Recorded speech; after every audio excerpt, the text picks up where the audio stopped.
Мынакей достор, биздин айыл ушундай.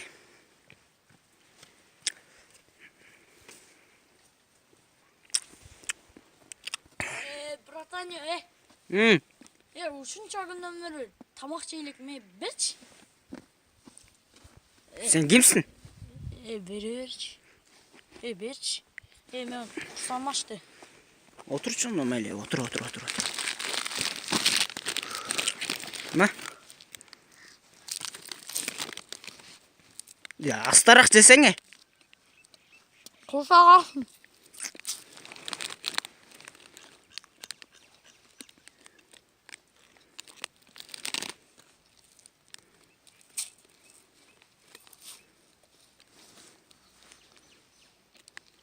Uşaklarından tercih alsan bir yol жерге түшкөн. Тамаша. Тамаша. Болду? Братanya, ушунча күндөн бери суу чалесиң, суу берчи. Sıva arkada толып жатат.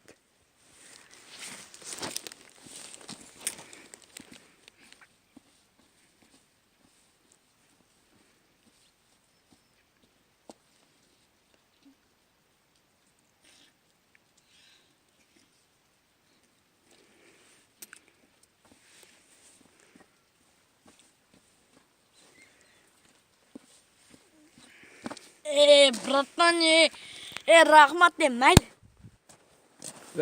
Стоп.